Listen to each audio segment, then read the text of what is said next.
Livro Curar Enfermos e Expulsar Demônios, de T.L. Osborne. Capítulo 1. Quantas pessoas Deus quer curar?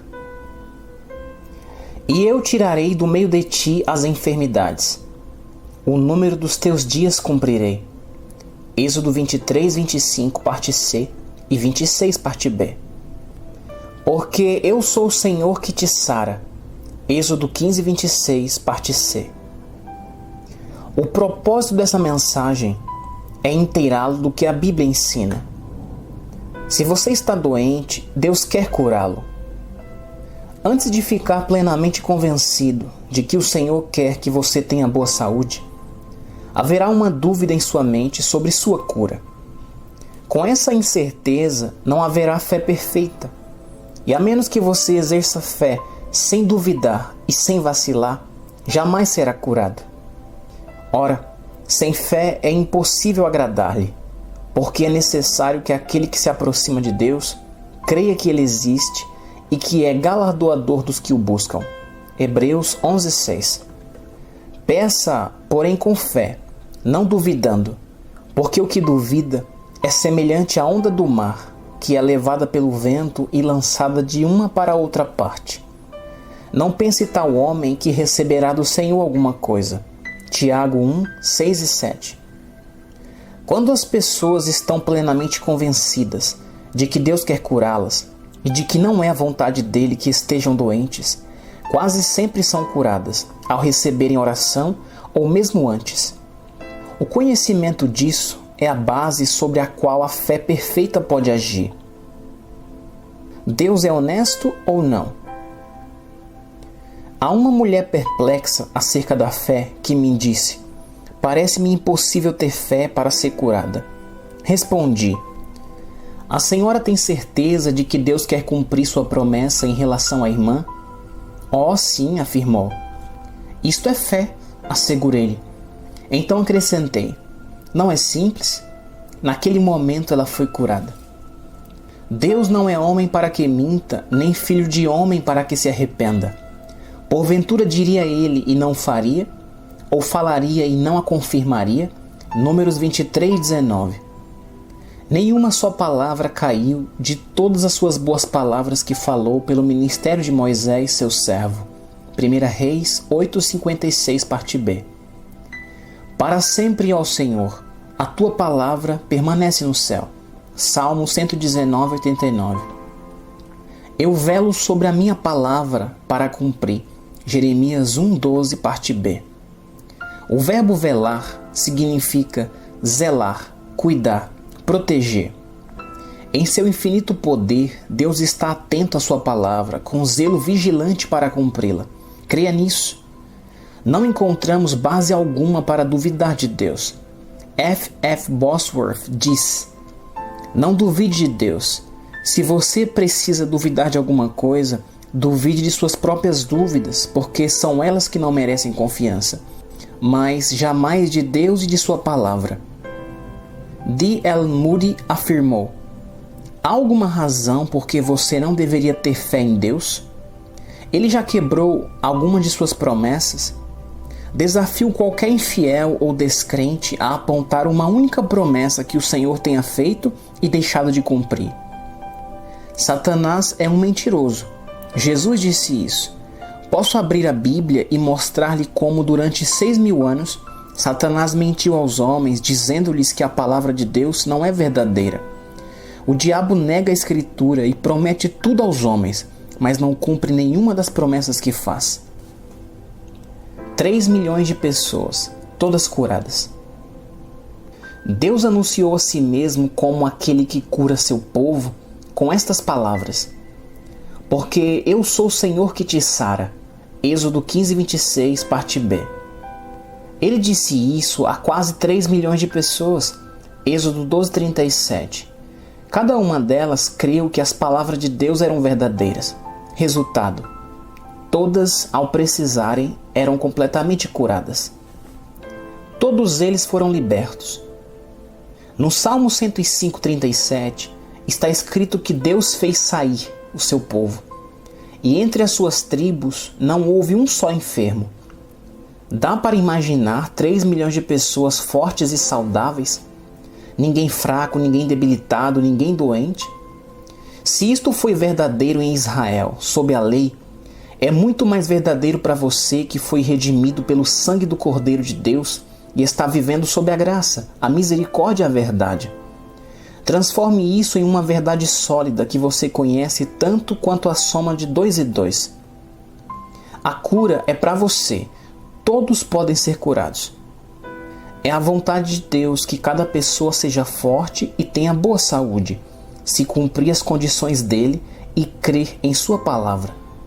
Se houver um justificado talvez em seu caso, então somos obrigados a admitir que haja um talvez em todos os casos, porque Deus não faz acepção de pessoas.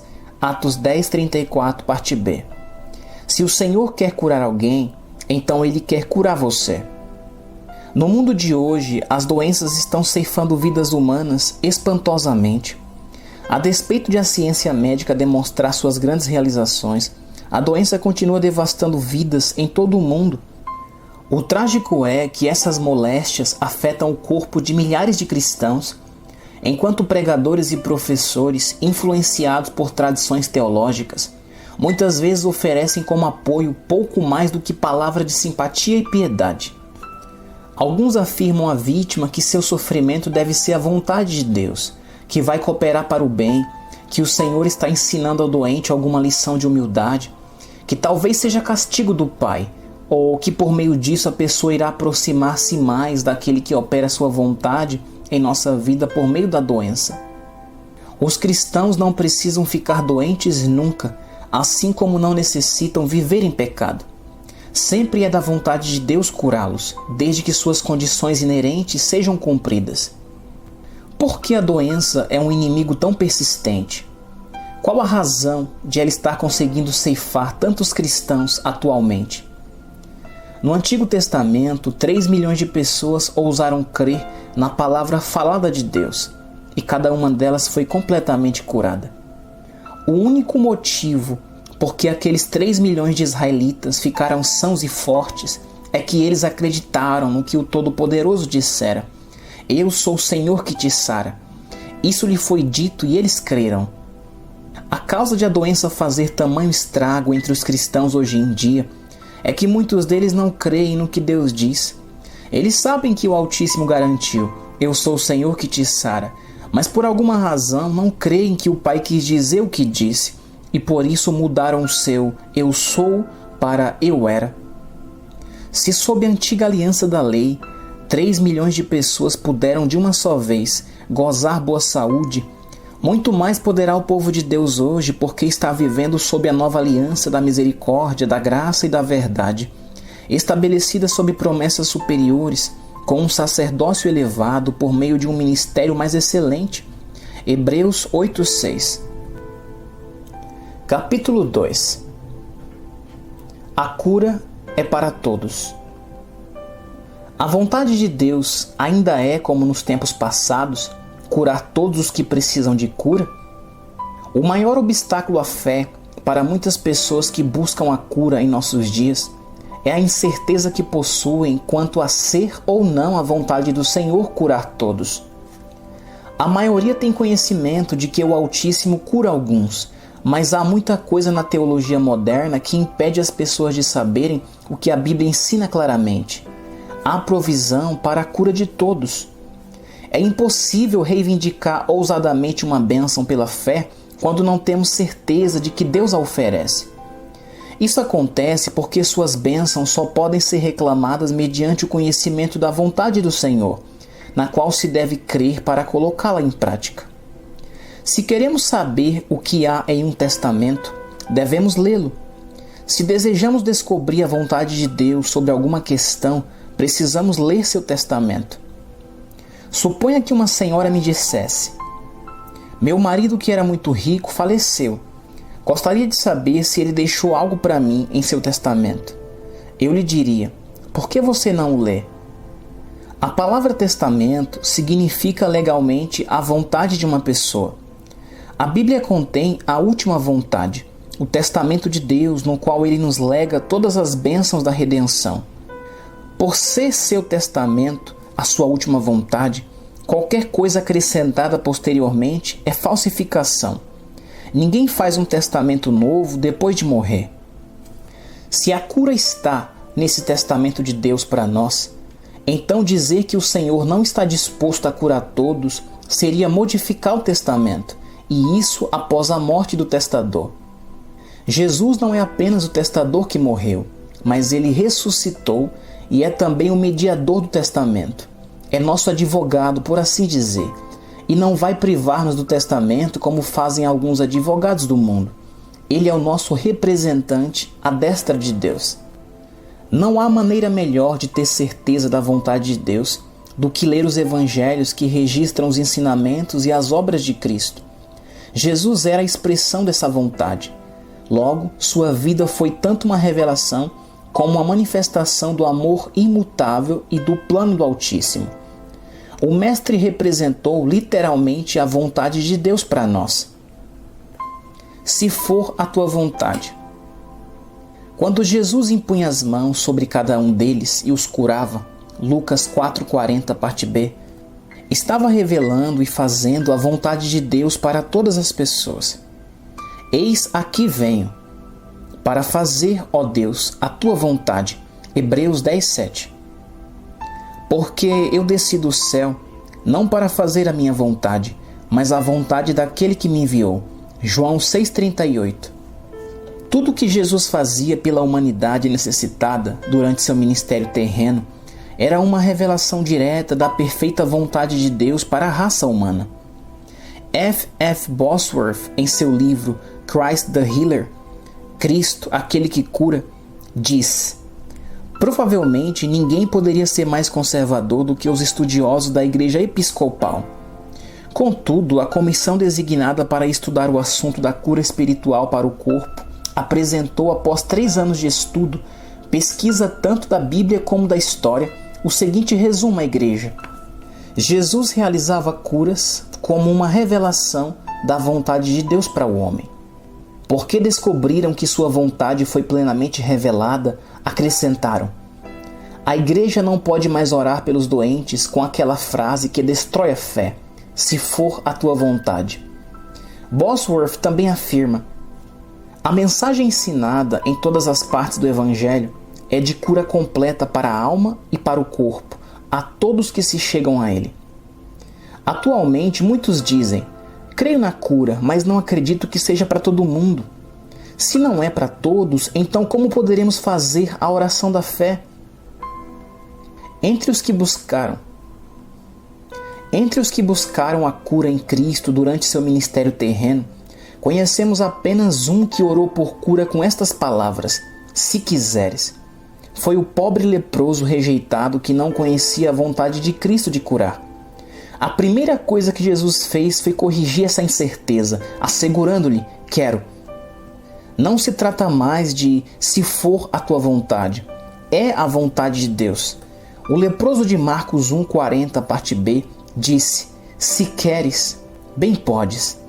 Jesus respondeu: quero. Que esse quero esclareça de uma vez por todas. Deus quer curar os enfermos. Se ele deseja curar um, aspira a curar todos. Ele não quer que ninguém pereça, 2 Pedro 3,9. Tiago pergunta: está alguém entre vós doente? Tiago 5,14, parte A. Alguém inclui você, se está doente. Sobre aqueles que foram mordidos pelas serpentes ardentes, está escrito que os que olhassem para a serpente de metal sobreviveriam. Números 21:9. Hoje, se alguém, quem quiser, olhar para Cristo como Redentor, será salvo. Todas as pessoas estão na mesma situação quanto aos benefícios da expiação. As expressões todo aquele e quem quiser são sempre empregados para convidar os pecadores à salvação. Semelhantemente, os termos tanto quantos, todos e cada um são usados para convidar os doentes e os enfermos à cura. Ambos os convites são sempre universais e os resultados estão fundamentados em promessas positivas. Será salvo. terá vida, será curado. O Senhor o levantará, serão todos curados, e todos os que o tocavam ficavam sãos. Muitas vezes os pais demonstram preferência por um filho. Deus, no entanto, nunca age de tal forma. Quando cumprimos condições iguais, recebemos igualmente. Ao fazermos nossa parte, o Senhor é fiel no cumprimento da sua, e Ele faz isso sempre. Os benefícios do Calvário são destinados a você.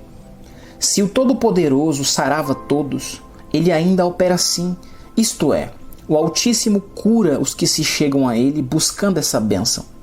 Jesus Cristo é o mesmo ontem e hoje e eternamente. Hebreus 13:8. Acompanhou-o uma grande multidão de gente, e ele curou a todos.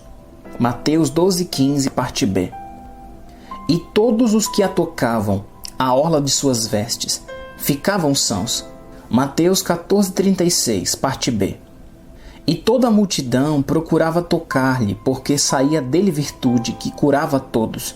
Lucas 6:19. E chegada a tarde, trouxeram-lhe muitos endemoniados, e ele com a sua palavra expulsou deles os espíritos e curou todos os que estavam enfermos, para que se cumprisse o que fora dito pelo profeta Isaías, que diz: Ele tomou sobre si as nossas enfermidades e levou as nossas doenças. Mateus 8:16 e 17. Cristo continua curando os enfermos para cumprir as palavras do profeta. Ele tomou sobre si as nossas enfermidades e levou as nossas doenças.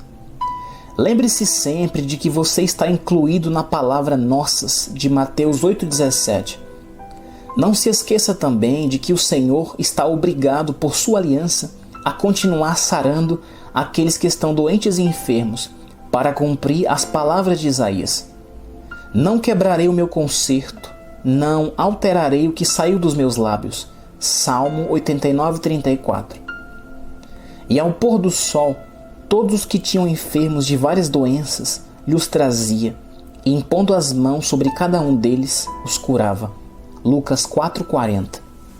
A cura era para todos naqueles dias, e Cristo, o que cura, jamais mudou. Hebreus 13:8. Por isso a cura continua sendo para todos e deve ser pregada ao mundo inteiro.